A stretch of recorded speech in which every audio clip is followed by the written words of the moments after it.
Nako, mga sangkay, matindi ang balitang ito ngayon. Marami daw po sa ating mga kababayan ay handa daw pong lumaban para po sa ating bansa, mga sangkay, laban sa China. Nakakagulat lang kasi kung babalikan po natin, mga sangkay, ang istorya nitong banggaan ng Pilipinas sa China.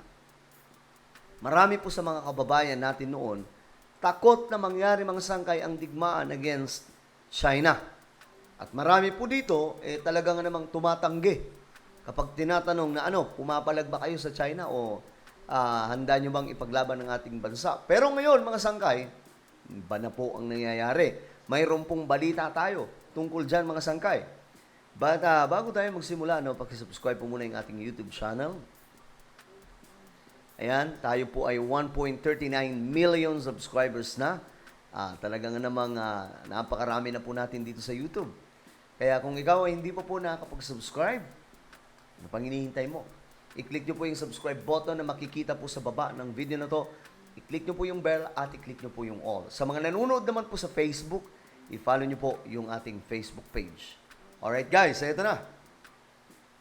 Pag-usapan po natin ito. Ayon po sa balita kasi, mga Pinoy handang tumulong sa pagdepensa sa bansa.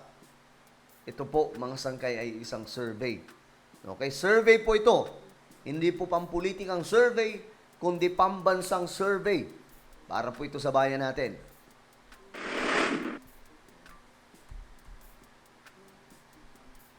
Banner story ng Manila Standard natin. Most Pinoys are ready to defend the Philippines. Aba, nagpa-survey ang Okta, Colonel.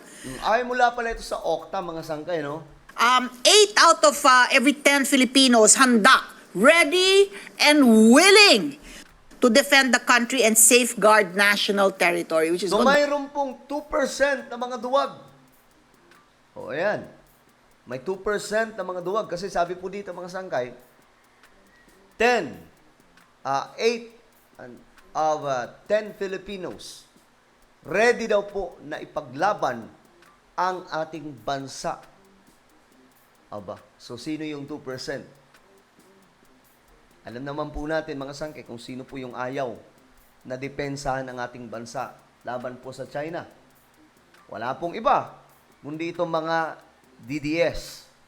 So malamang sa malamang, itong 2% na mga duwag, mga sangkay, na sinasabi dito, ay mga DDS. Pero alam nyo, marami po ang natatakot, mga sangkay, baka daw magkaroon ng nuclear war or gerahin po tayo ng China, mga sangkay, tapos magpalipad po ng nuclear. Alam nyo guys, tanggalin nyo na po yan sa isipan nyo. Alam nyo kung makikipagdigma ang China, mga sangkay, noon pa po, kung papaano po sila pinagtitripan ng Japan, dapat noon pa, mga sangkay, nakikipagdigma na po sila. Kung papaano po sila pinapalayas ng India sa Indian Ocean at maging sa border, dapat noon pa nakipagdigma na po itong China. Pero hindi po nangyayari, mga sangkay. Bakit? Kasi nga po natatakot ang China. Kasi kapag ginawa po nila ang pakikipagdigma, mismong bansa nila na matagal pong panahon nilang pinaghirapan para pagyamanin, ay masisira lamang po ng ganun-ganun lamang.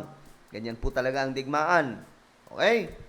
Dami palang makabayan sa ating mga, mga Pilipino. But, ito nga how do you I'm sure, maraming gustong malaman kung paano maging reservist ng Armed Forces of the Philippines. Nakikita natin, ang dami ng celebrities, Si Charo Santos, si Direk Rory Quintos, si Gerald Anderson, ang mga celebrities na, talaga. Galing ng marketing, So, nakakainganyo. apart from yung, di ba, sinagot mo, I'm ready to defend the Philippines O, ayan na. against foreign aggressors. But more than that, magiging reservist ako. How do we go about that? At saka, anong age limit? Ito yung mga gustong maging reservist. Yes, ma'am, no. Una po sa lahat, nagpapasalamat muna kami sa mga ating kababayan, no, mga Pilipino po na nagsasabi nga po na 8 out of 10 Filipinos trust the AFP and 7 out of 10 Filipinos are willing to fight with the AFP. And Ibig sabihin, mga sangkay, kasama po ni PBBM ang super majority sa laban po sa ginagawa ngayon ng China dyan sa West Philippine Sea. Napakalaki po itong nakakataba po ng puso sa bawat miyembro po ng Sandatahang Lakas ng Pilipinas na pinagkakatiwalaan po kami at nais po nilang sumama sa ating hanay. Nakikita po yung sense of patriotism and nationalism po natin ay nag-aalab po talaga ang puso ng bawat mamamayang Pilipino. Except po sa mga DDS, mga sangkay, hindi po nag-aalab ang puso nila para sa bayan. Nag-aalab po ang puso nila para po sa mga politiko, mga sangkay. Tayo mga neutral naman, hindi naman po tayo ganun kapanatiko mga sangkay. We are just ready to defend our country mga sangkay. Kasi ito naman po tayo, ito naman po talaga ang pagiging Pinoy. Alangan naman ang depensahan mo, yung mga Chinese, mga sangkay. So, well, noon pa man, panahon pa po nila General Luna, may mga duwag po talaga, di ba? Kung papanoorin niyo po yung General Luna na palabas, may mga duwag po doon. Yung pinapagalitan po ni General Luna, mga sangkay, yun po yun. So kahit sa panahon natin ngayon, meron pa rin pong ganyan. So with the reservists po, ma'am, tatanggalin lang po natin yung notion na yung reservist po ay talagang dadalhin sa front lines and makikipaglaban. So meron po silang training din na i-handle. Una po sa lahat, mamimili sila kung Air Force, Army, or Navy. But to their capacity, ma'am, they can help us out. So yung mga lawyers po can help us in our legal battles. Yung ating mga doktor, pwede din po silang tumulong in terms of rendering service in our camps. And over and above that, in times of conflict, pwede din po sila to treat po our wounded personnel. So marami pong ibang tranches, iba't iba kung ano po yung kanilang specializations and skill set, they can offer to the table po as reserve forces. So alam po natin na itong mga ating kababayan, professionals po sila, they have their own jobs as well. But ito po nga, being reservist is offering a life of service for our country.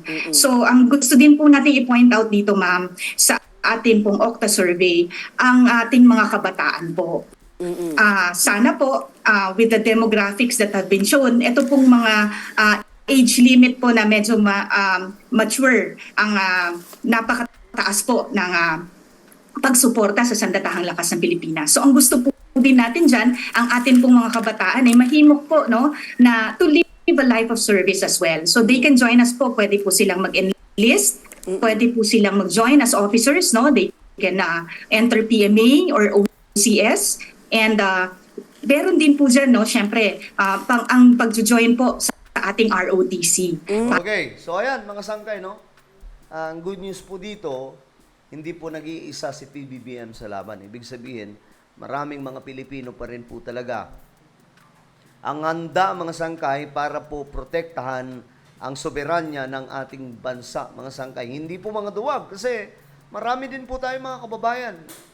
Hindi siguro marami, may 2% May 2% na mga kababayan po tayo mga duwag. At hindi na rin po nakapagtataka mga sangkay dahil nga po kahit noon pa man, talagang may mga duwag. Ayaw pong lumaban para po sa bansa natin. Huwag po tayo matakot mga sangkay tungkol sa China na ito. Sinasabi po natin, baka paulanan tayo ng China. Naku, ilang nuclear lamang po tayo, mabubura na po ang Pilipinas sa mapa. Hindi po ganun kadali yun. Remember, ang Russia at Ukraine, may digmaan. At mahigit 2 taon na mga sangkay, tama ba? Kung titingnan po natin, 2 years, no? Ano ba ang nangyari? Na nagpalipad na ba si Putin ng kanilang mga pambihirang nuclear? Remember, sila Putin po ang may pinakamalakas na nuclear sa buong mundo. Pero hindi po nila ginagamit. Bakit? Last option ang nuclear. At mismong si Putin, mga sangkay, sinasabi po niya na hindi po niya gagamitin itong nuclear. Maliban na lamang po mga sangkay kung mauunang gumawa ng kalokohan ang West. So hindi po, kumbaga last option lamang po ang nuclear. Hindi po totoo na kapag halimbawa magkaroon po ng matindi na pong sigalot ang Pilipinas at China, magkaroon ng digmaan, magpapalipad ka agad ng mga nuclear, hindi po ganun yun. Alokohan po yan mga sangkay. Actually, kahit ako noon, yun din po ang akala ko na magpapalipad po ng nuclear. Pero hindi po ganun kadali yan mga sangkay. Tingnan na lamang po natin ang nangyari sa Ukraine at Russia. Until now, di ba? Wala pong pinapalipad ng Russia na nuclear missile. Well, ano po ang inyong opinion, mga sangkay? Marami daw po mga Pinoy ang handang tumulong para depensahan ng ating bansa. Ano po ang inyong masasabi tungkol po dito? Just comment down below.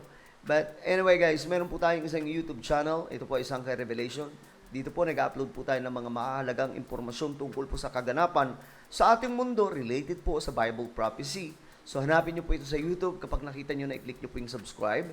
I-click ang bell at i-click nyo po yung all. So ako na po ay magpapaalam. Mag-iingat pong lahat. God bless everyone.